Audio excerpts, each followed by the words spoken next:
encourages the engineer to leverage on the recognition towards strengthening the bilateral relations between Nigeria and Mexico, particularly in trade and investment. As traditional rulers from the southeast zone converge on Ebonyi State to brainstorm on ways to address insecurity in the region, Governor Francis Nwifuru has charged the monarchs to come up with lasting strategies to unite the people, bring stability, and enhance security across the region. According to a statement by Ebonyi State Commissioner for Local Government and Chieftaincy Matters, Uchenna Stevenigwe, Governor Nwifuru stresses the critical roles of traditional institutions across the country in ensuring peaceful coexistence, urging them to help government safeguard the citizenry. The governor urges the monarchs to deepen the conversation to bring about solutions to peace at the grassroots. The Southeast Traditional Rulers Council meeting is expected to deliberate on issues such as insecurity, job creation, political education, and social stability in the region. Still talking security, troops of Joint Task Force Northeast Operation Heading Kai have carried out another aggressive operations against Boko Haram and ISWAP terrorists, with 2 successful encounters recorded in Borno and Adamawa states. Troops of Sector 3 on a scanning and picketing patrol along the Baga Cross Kawa main supply route in Kakoa local government area of Borno state were ambushed by terrorists who detonated a command improvised explosive device IED and opened fire on the patrol team. The troops responded with superior power, forcing the terrorists to retreat.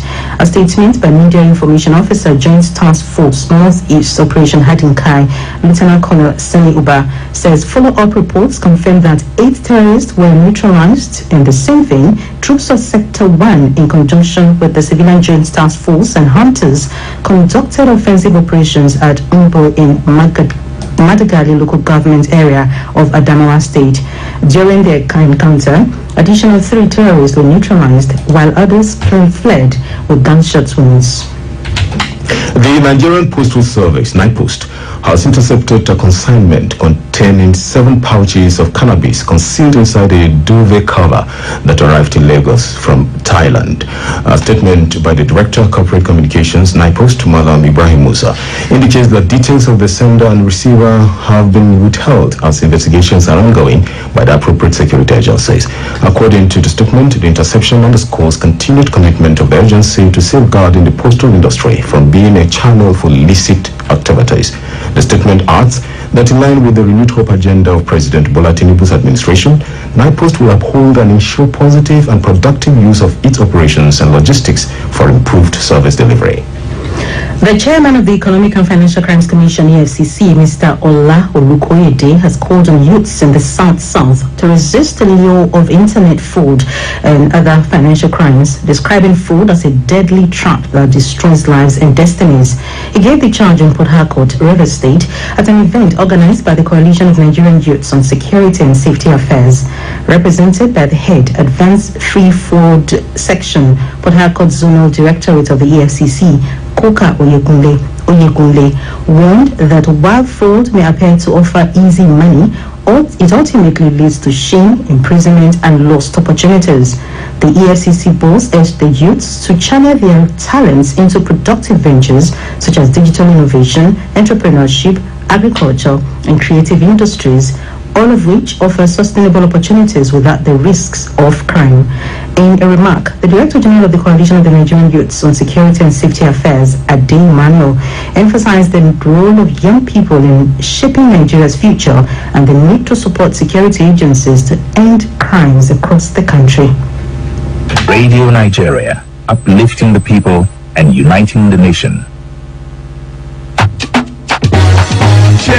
Sharon, Nigeria. That's right. This government is putting smiles on the faces of Nigerians with the increased minimum wage that has made life easier for all workers. 4 landmark bills giving less tax to the poor and easy tax for all. Ongoing federal government road projects that are moving the nation forward. CNG initiative that has helped millions of Nigerians and motorists to cut costs. Loan and credit schemes for thousands of businesses. More communities that are now safer and more secure across the nation. Student loan scheme for thousands of Nigerian students. Nigeria has never had it so good, with a government committed to making life better for all. Renewing hopes and rebuilding Nigeria. We are rebuilding the nation.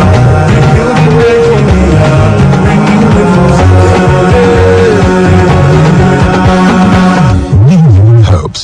Building Nigeria. Powered by Citizen Connect Initiative.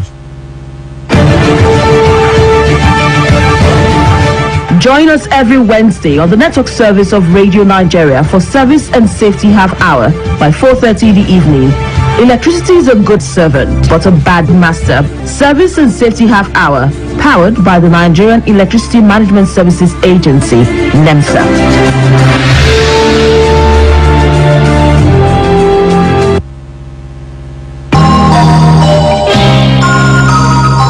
Are you ready for that opportunity to know more about China? The Federal Radio Corporation of Nigeria, in partnership with the China Embassy in Nigeria, is bringing you a unique chance to learn Chinese language, Mandarin, through all its platforms.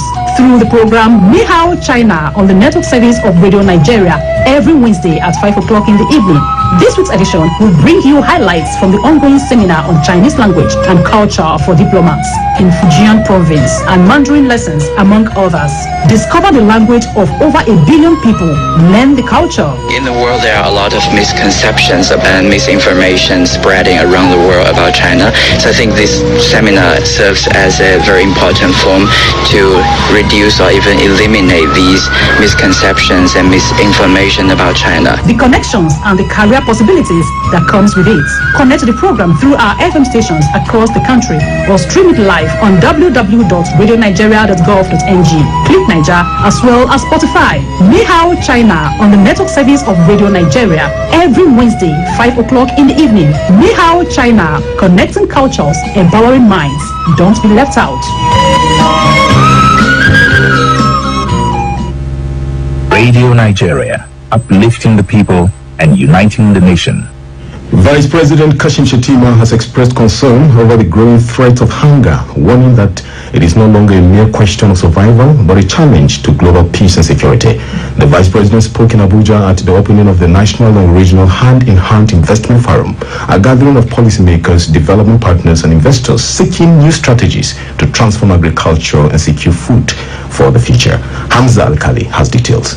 Vice President Kashim Shettima said food insecurity was a great concern that exposes human vulnerability and underscores the need for stronger partnerships that boost agricultural production. He explained that Nigeria's strength lies not only in its population or economy, but in its vast arable land and energetic youth population ready to drive a green revolution. Our true privilege lies in the enormity of our arable land and the industriousness of our youthful population, eager and capable of cultivating this land and sustaining viable enterprises around agriculture. They are the heartbeat of our green revolution. The custodians of our future prosperity and the builders of a Nigeria that must put its feet itself and keep the world. For the European Union Ambassador to Nigeria and ECOWAS, Mithia Mignot, the EU will continue to provide the needed support for Nigeria to achieve food security and agricultural mechanization. To this end, the EU is investing over 86 million euros through value chain development and climate smart agriculture program. And this is part of a broader 10-year initiative which supports Nigeria's green economy and is backed by a growing pipeline of projects worth nearly 1.5 billion euros. The Gambian Minister for Agriculture, Dr. Demba Sabali, said the Hand-in-Hand Investment Forum will open more opportunities for agricultural development in Africa. He said his country was understudying Nigeria's agricultural progress to drive the same in his country. In Abuja, Hamza Al-Kali, Radio Nigeria.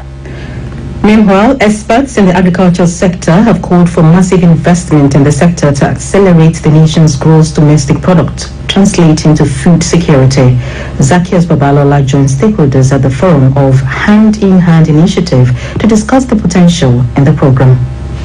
The Hand-in-Hand Initiative is a flagship program of the Food and Agriculture Organization that supports ambitious, naturally led effort to transform agri-food system by harnessing advanced geospatial tools, innovative partnership, and investment-driven solution. HIH aims to eradicate poverty, SDG 1, end hunger and malnutrition, SDG 2, and reduce inequalities, SDG 10. At the forum, the Minister of Agriculture and Security, Senator Abubakar Kyari, enumerated dwelled on the role of investors to ensure the success of the project. For investors, the advantages are very clear. Nigeria's demographic provides one of the largest youthful labor forces and consumer bases in Africa. Our participation in the African Continental Free Trade Area opens access to a market of more than 1.3 billion consumers. Many agro-ecological zones support year-round cultivation of a wide range of crops and livestock. The Minister of State for Humanitarian Affairs and Poverty Alleviation, Dr. Yusuf Tanko Sununu, told stakeholders of the need for the federal government to provide fertilizers and other input to farmers. For the Minister of Budget,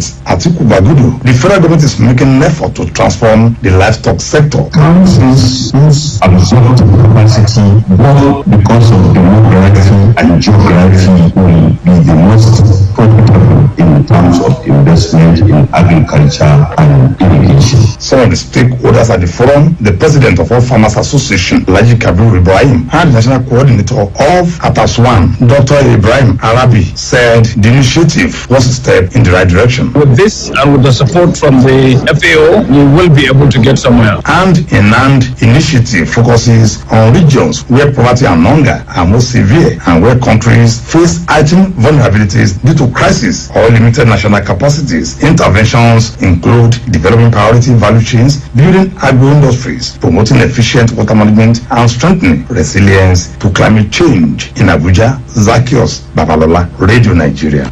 Now to Gombe. In a prompt response to recent erosion and flooding incidents across Gombe metropolis, Governor Inuwa Yahaya has directed relevant ministries, departments and agencies to conduct an on-the-spot assessment of all affected areas and submit immediate recommendations for government intervention to protect public and private properties.